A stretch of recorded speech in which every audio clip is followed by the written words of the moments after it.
in honor of the upcoming anniversary of the classic Disney movie Anastasia, we decided to do Anastasia Romanova, the Servant. All hail to the princess. So far, just in case you're worried about any spoilers, Anastasia is a servant featured in only Fate Grand Order. So, if you're planning to go through any other Fate, or if you're worried about spoilers for any other Fate, don't worry about it. Plus, we all know that Fate takes the utmost care to be as historically accurate as is humanly possible. So it really shouldn't be spoiling anything if you've studied the Romanov family. Well, we'll get to that in a minute, I guess. Well, first, I guess, let's make you happy here, I think. Oh, dear. Well, actually, first, let's show you Anastasia. There's no reason in holding back the design on this one, I don't think. You're going to want to put an FGO in there. Oh, yeah, there's the film. Yeah. Here. This is the... All right. This is Anastasia. Well, that is very... I actually really like that, to be honest. I mean, obviously, it's a little off in terms of what she actually looked like, because unlike a lot of the historical figures in Fate, we actually have photographs of the Grand Duchess Anastasia. But I like this design. What is she holding, though? We will get to that. I am glad you noticed that. Because that looks like hair. Okay, well, obviously she's in multiple classes. Because that looks like hair. Why does it look like hair? Where's her... Why does it have its own little... Is that a voodoo doll? We will get to that. Does she have a voodoo doll?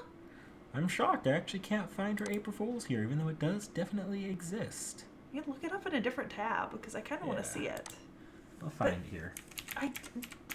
That better be a fucking voodoo doll or something. FGO, April Fools. We will get there when we get there. There she is. It's the first image. Yep. Although I think yeah, we'll do that. And go away. Oh, that's so cute. I actually really like that. That's fucking adorable. Oh, so it was in here somewhere. Yeah. I just don't like using this one just because okay. it's a little bit harder to navigate some things. Oh, okay. Good for a gameplay wiki. But yeah, no, that's Anastasia in her April Fool's outfit. Okay, well, she's adorable. I love her. Very regal. Also, she's kind of got that emo thing going on that I did in 3rd grade. Like, if you knew me in 3rd grade, which you didn't, but, like, I had that whole thing where, like, my bangs were deliberately cut and combed so that they covered one eye at all times.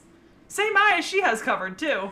Because I thought it looked cool. Well, I guess... If you're relating to her that much, I should now show you. Look, look. The channel members may not know this, but I share a deep and enduring relation with the Grand Duchess Anastasia Nikolaevna Romanova. Deep and enduring. Let me show you some. Actually, no. I'll tell you. She has a catchphrase in FGO that she's sort of obtained throughout over the years since her introduction. Okay. Starting in a trip to Hawaii, she has a habit of screaming out the catchphrase, "Goddamn hot!" Why? Because it's too goddamn hot for a Russian to be in Hawaii. Fuck, I've never felt so empathetic with a character in my life. So, there's this word in ancient Greek, right? And it's kakotheres, spelled Kakotheres, right?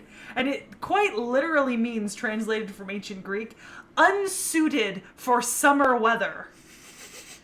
Like, I do not handle temperatures of over 60 degrees. Like, ever. I die. Knick Knack has seen me perish in 75-degree weather. Yes, this is very true. Like, I actually melt in the heat. All right. I fucking adore her already. 10 out of 10. I want to get her in the D&D game now. Let's go on to explain... the voodoo doll? We'll say the voodoo doll alongside what that thing is. Okay. Demon? So, Anastasia, in the history of Fate, you probably expect me to say something to the effect of, Fate goes along the route that because pop culture likes to believe Anastasia survived, she survived. I assume Anastasia's dead in Fate. She's dead in Fate. Yeah, I don't. That would be the low hanging fruit. No. To pull a Anastasia movie. By the way, all hail the movie that we're referencing, where Anastasia is still alive. No, Anastasia's absolutely dead as a doornail. Okay. In reality, Anastasia probably shouldn't even be summonable as a servant, and she has no real artistic feats, no real heroic feats, and no real she's physical combat feats. She's well known. Yeah, she's but history famous because of the circumstances of her death and life. The entirety of her fame comes from the fact that her bones were missing. Yeah, not just that, because we do know, obviously we know, her sisters, Olga, Maria, and Tatiana. But not to the extent that people have crowded around theorized Anastasia. And her brother. Yeah, the two sets of bones that were missing. This is like people trying to figure out the Zodiac Killer or something like that. This was a thing for a very, very long time. No, Anastasia is summonable as a servant, particularly in the caster class. Mm-hmm. And that's just because... Well, actually, I was going to say, I think part of the reason why we fixate so much on Anastasia, even more so than her little brother, Alexei, right, is because there are certain addendums made to the Russian laws of succession for royalty, right, that actually would have allowed a female to inherit. And she's older than her brother was, and in far better health. So... theoretically, I could understand where people are coming from. Yes, it's romantic to believe that there's a princess who survived that you could fall in love with. She's the Grand Duchess of all of Russia. But also, if we were to go by kind of the ruling of Russian royalty, she has a fairly good claim to the throne. Interestingly enough, there is actually currently a struggle in the line of Russian royal succession, because there are still members of the Russian royal family left, and there are two strong claimants, or they call themselves strong claimants to the throne, and they do kind of follow the genetic line down, but one follows the line of the oldest child, be it male or female, and the other one follows the line of the oldest son descended. Which is the difference in their claims, because one law says it follows the oldest child's descendants, and one law says it follows the oldest son's descendants. So there's actually currently a feud ongoing between a woman and a man, I think, actually. That is interesting. I'm sorry, I have a lot of useless knowledge on this topic. What is any of this but useless knowledge? Valid. I argue yours is a little bit more useful than mine. True.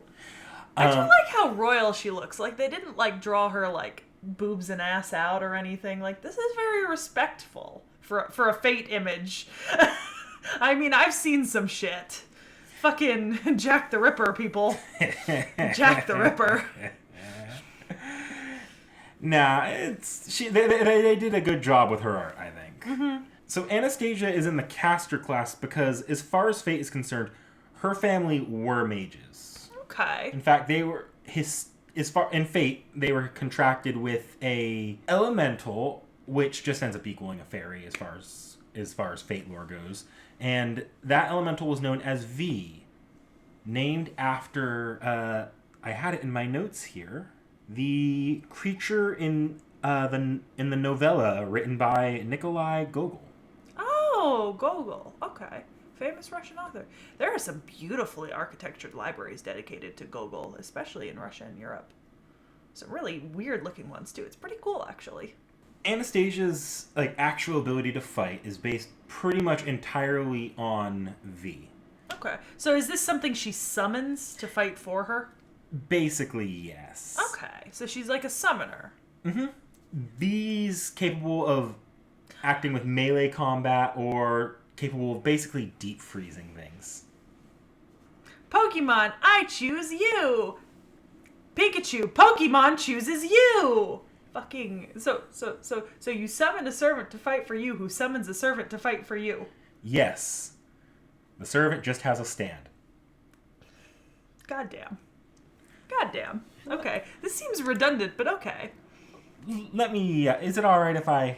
Yeah, also I'd like to make the comment that her headdress is actually vaguely reminiscent of some closer to traditional Russian headdresses. There's this thing that Russian women wear historically, and it's this big headdress thing, and it's kind of similar, which is pretty cool.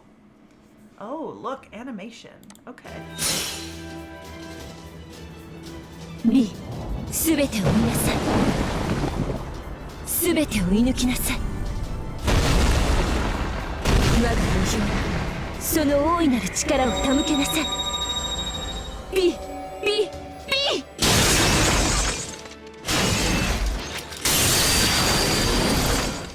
And that is V. Okay. So, big shadow boy.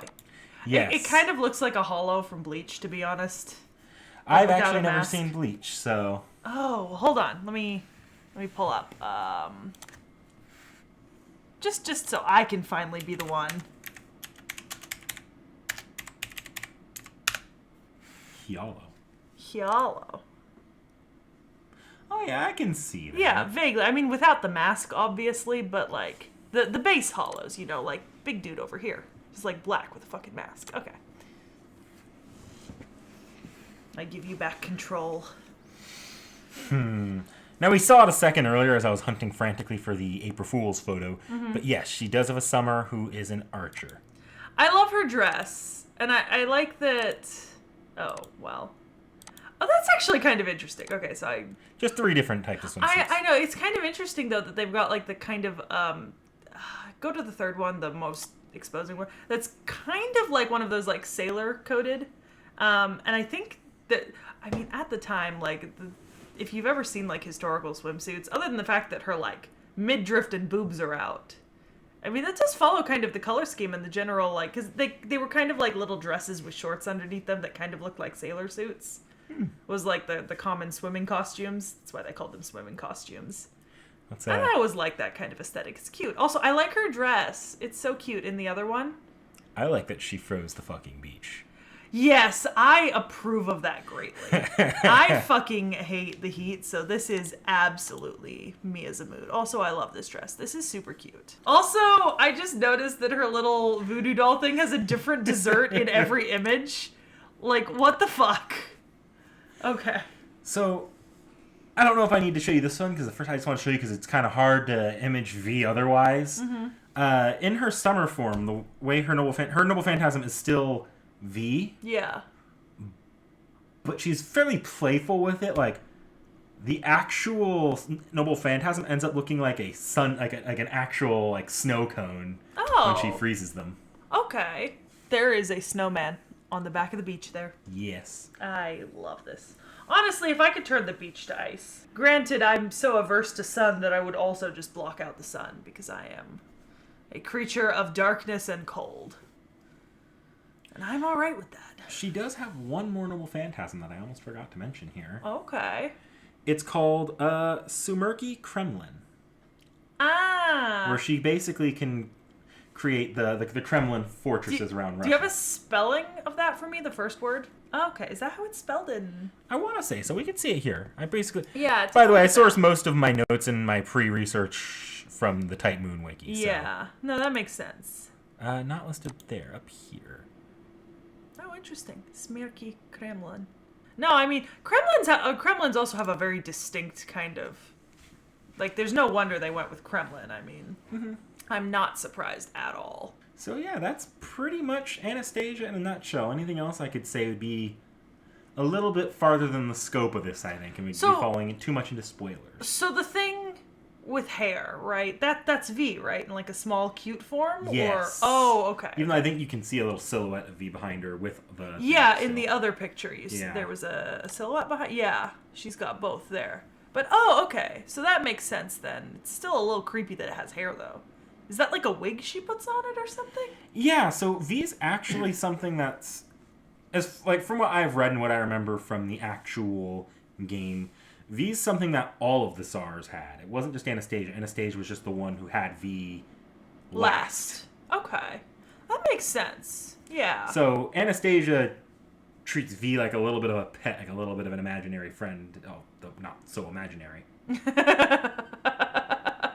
I mean, look. So I mean, essentially, she's like back from the dead, right? Is like she like did she die in the She still thing? died as far as Yeah, Fate okay. Can goes. She still died, probably to firing squad. Yeah. Okay. Okay. That's what I. But and she, just like any other servant, every servant's back from the dead for the most part. Yeah. Yeah. Well, yeah, but I mean, like, I want to say, like, some of the other servants that we've seen haven't... Like, Jack the Ripper, for example. You know, like, obviously Jack the Ripper's dead. He was killing in the 1860s, but... You know, we don't know if he died at the time or that kind of thing, you know, or there's literary servants and stuff. And, I mean, the timeline's fucked up in Fate already. Yeah, okay, there are some servants that do that, and we aren't going to see them quite... Well, actually, we'll see them pretty soon, I think. But, so there are some servants that exist even though they're not dead, but certain circumstances allow them to be summoned in the context of the material they appear in, usually FGO. It's too bad none of the rest of the Romanovs. Yeah, I mean, you probably could get some more Russian royalty, I'm sure. I don't know my Russian history. I suppose the big ones, I mean, you already have Ivan the Terrible. Yeah. Another big one would be Saint Olga. Catherine the Great. Because is Rasputin a character in Fate? He is. He's not one I necessarily want to get into at the moment. Okay. No, because I know there aren't a lot of Russian royalty. I'm surprised Catherine the Great's not in here, to be honest, in Fate. Russia's a fairly new addition. Like, we have had some servants here and there, but as far as, like, Russian royalty or that brand of Russian royalty, they've typically strayed pretty much contained to one chapter that they introduced a few of them in. Yeah, because you can't include someone like Vlad, you know, like Dracula, because that's not Russian. That's a completely different set of royalty in a different, a similar area of the world, but different set of royalty. Which makes sense. It does. And there are some servants that are Russian, but they're not necessarily associated with Russia. Yeah, I've seen some on the list, obviously. I haven't looked them up, and I don't know what they look like, but I've seen some names that were definitely fell onto the Russian spectrum. Also, I mean, props to them for going with the full proper Russian name instead of using Romanov, which is the Romanized version. Oh, did you see the actual name written there? Oh, it's up at the top corner, obviously. Oh, yeah. Yeah, it is her full proper name, you know? I mean, they do try to do that when they can, or use like a name that they actually have gone by. Also, it's nice here that they listed Tsarina. That's adorable. People don't really know what like a CZ sound would be together. They kind of go Caesar or something like that, like Caesar. Oh, isn't that what Tsar It is actually, yeah, so, it's like, based off of That's kind of like Caesar. looping back around there. Yeah, it is a little bit of a looping there. But it's interesting. She's just so cute. I like her a lot. Is she in any other... So she's in Caster here. And then this is... That's the Archer form. Archer? Is she in any other classes? According to the game here, Avenger, but that might just be a qualified class. Because I don't think she's... I can't think of a single instance where she's appeared as an Avenger. Let me see here. Normally they... If I scroll down Qualified servant classes? Normal classes... Okay, no. So so what the fuck? That is just the generic Avenger card. Like if you were to summon them in FGO, that card would appear before it reveals your servant. Okay. So FGO and Fate in general likes to release these material books that often include... Sometimes the stuff gets cut, but a lot of the times it includes stuff that isn't necessarily incorporated into the game yet, or stuff in lore. This goes back all the way to Stay Night, I believe. But one of the things that was probably noted for Anastasia here was that she could be summoned in the Avenger class, but we haven't seen it yet. Oh, so the card's a placeholder. Yeah. Basically. Well, that just takes us to the Avenger page, whereas if I click the Archer here, that's going to shoot me down to her... That will shoot me down here. Oh, okay. Or if it were a separate page for a separate instance, it would shoot me to there. Okay. That makes sense, then. We will play around with that more later, I swear. When we get to certain servants. Yeah. Oh, that sounds terrifying. Goddamn. Yeah, I'm pleasantly surprised. And honestly, this is a good look when you're comparing it to the movie. Because isn't the movie turning 25 this year? I don't think it was as clean as 25. Give me 1 minute here. I can... Or...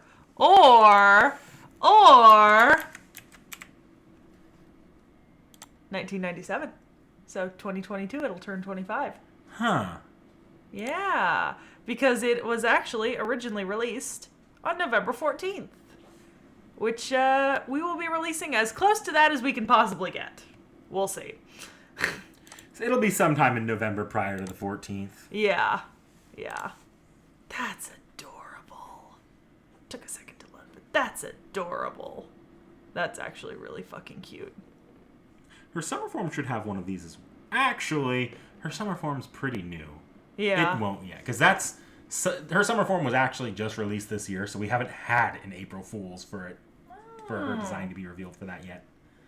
Well, okay, this has been a pleasant contrast to some of the things I've seen in the last couple videos. I am sorry for Jack the Ripper. At least the lore for Jack was fun. Yeah, the lore was great. The thong, not so much. Yeah. All right. Well, man, I had an intro for this episode, but I did not prepare an outro. That's because talking about Anastasia IRL is really fucking depressing. See you later.